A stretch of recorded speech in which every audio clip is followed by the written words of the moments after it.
Hi again, all my crafty friends. If you are new here, I'm Dawn, and you have found Designs by Gaddis. If you enjoy DIYs, flips, and everything farmhouse, you are in the right place. On my channel, I love bringing you fun, simple, and affordable home decor DIYs on a budget. If you're not subscribed, go ahead and hit the subscribe button. And if you like what you see, hit the bell notification and leave me a comment. I am so excited to be participating in the So You Think You Can Craft collaboration with Melissa Makes It DIY and Simply Becky DIY. If you haven't watched these amazing women's videos, be sure to check them out. I'll leave a link to both of their channels along with a link to this playlist in the description. You will find some amazing crafters in the playlist, so make sure you check them all out. The theme this month is rope or jute. We were all challenged to come up with a creative way to incorporate rope and or jute into our projects. Now for our first DIY. For my first project, I created a cute little beehive using a Dollar Tree football. I couldn't find just a regular football, so I picked up this one. I cut the football in half and then removed the little yellow things that were in the football.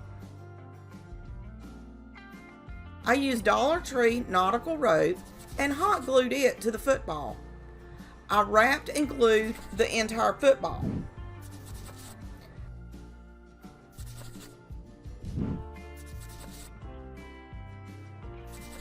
When I got to the top, I trimmed the rope and put a large glob of hot glue and pushed the rope down into it and held it down for a moment. I cut another piece of rope and hot glued it into a circle on the front of the hive for the entrance. And yes, I burned my fingers doing this. So be careful and remember, unlike me, hot glue is hot. I didn't like the football showing on the bottom, so I cut some craft paper out and hot glued it to the bottom and then trimmed it around the sides. I wanted the nest to look like it had honey dripping out, so I added some hot glue at the bottom of the entrance and let it drip onto a piece of wax paper. While I was letting the hot glue dry, I used a lighter and ran it around the hive. This burnt all the little fuzzies from the nautical rope and gave the nest more of a realistic appearance. Once the hot glue was dry, I used Apple Barrel King's Gold acrylic paint and painted the honey.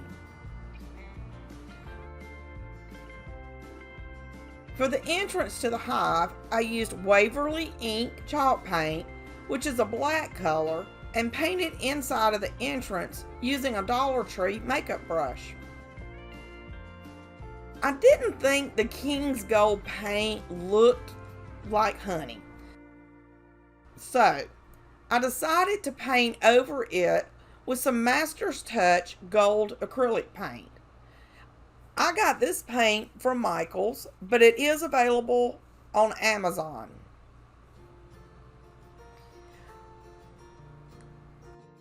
I tried to remove the wax paper from the hot glue, but it didn't work. So all I did was trim around the honey so the wax paper wasn't visible. I love the way the beehive turned out, and the honey dripping out was an amazing addition. I wound up ordering these little beads from Amazon, and they added the perfect touch. The total cost for this project was around $4. Now for DIY number 2, a farmhouse beaded garland. The first thing I did was paint this little wood tag with Waverly Elephant chalk paint. I painted the front, back, and the edges. And I used my hot air gun to dry it quicker. Once I was finished with the elephant paint, I added a layer of ivory chalk paint. I used 2 coats of the ivory and again used my hot air gun to dry it. If you aren't using a hot air gun, you are really missing out. I got this one from Amazon a few months ago and I love it. It saves me so much time doing projects. I'll leave a link in the description for the hot air gun I use and recommend to anyone looking to purchase one. Once I was finished painting, I used a sanding block from Dollar Tree to rough up the edges and smooth out the paint. I used rubbing alcohol and a paper towel to remove the dust after I sanded. The rubbing alcohol dries pretty quick, that's why I use it instead of just water. I found this cut file in a bundle I purchased from Design Bundles and sized it down to fit my tag. I get most of my cut files from Design Bundles and recommend them for any project you may have in mind. The pricing is the lowest I can find and the files are amazing. If you get a bundle, you save a ton of money. They also have a ton of free cut files. I'll also leave a link in the description for Design Bundles. I transferred the vinyl onto the wood tag. I used 16mm and 14mm wood beads I got from Amazon. These natural wood beads are wonderful. I just love them. I used 11 16mm and 10 14mm for this project. I placed 5 of the 16mm beads on a skewer and painted them using the same Waverly elephant paint I used on my tag. I then placed 6 of the 16mm beads onto another skewer and painted them with black acrylic paint. I placed all the 14mm beads on the skewer and painted them with the ivory chalk paint I had used on the tag. I again used my hot air gun to dry the beads quicker.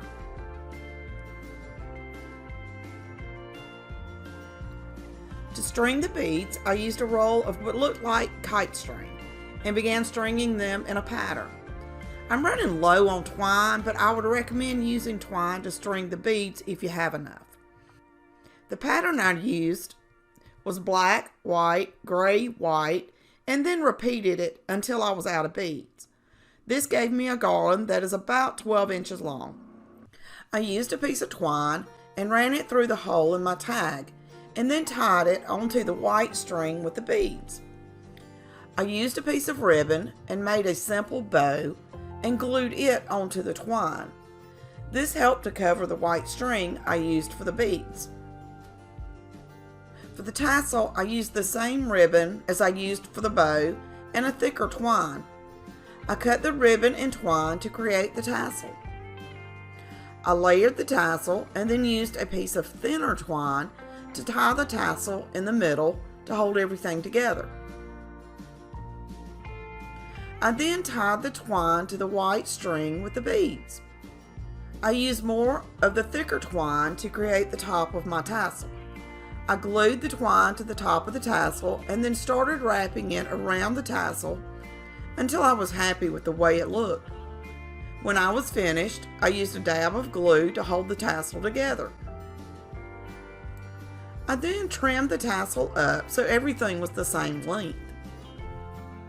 I think this is my favorite beaded garland so far, and I can't wait to add it to my decor.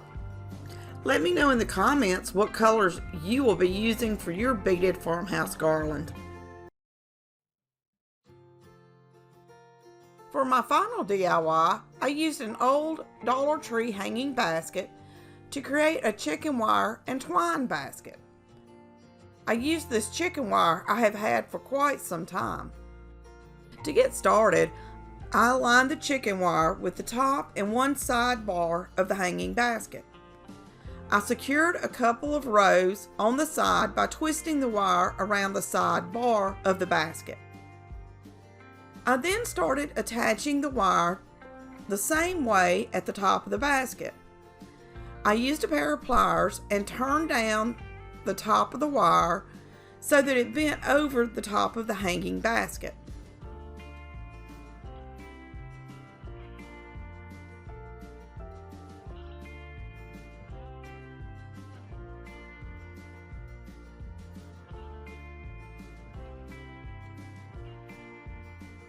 I continued doing this around the top of the basket until I got to the end of the chicken wire.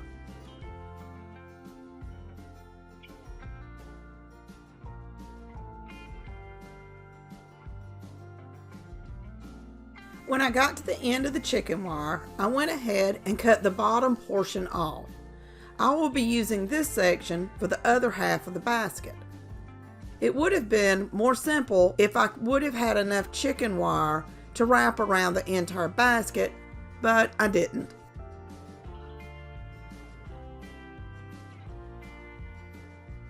I wrapped the end of the wire I had cut to another sidebar on the hanging basket in the same manner.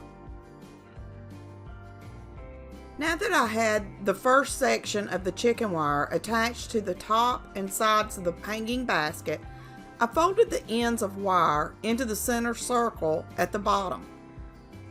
This was to get them out of the way so I could attach the second part of the wire.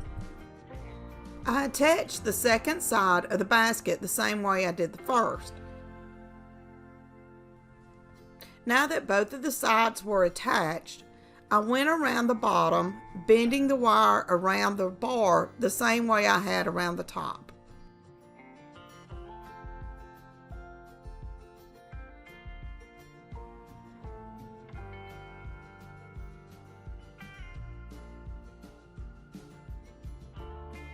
After both sides of the basket were attached, I went back around the basket making sure the chicken wire wasn't sticking up anywhere. I used my pliers and tightened all the places I had turned the wire over the bars of the hanging basket. I would suggest wearing work gloves for this step. Do as I say, not as I do, because I wound up sticking myself with some of the wire and I didn't think I would ever get it to stop bleeding. Once I did get it to stop, I started wrapping twine around the top of the basket. I just weaved it inside and out of the chicken wire and the top bar.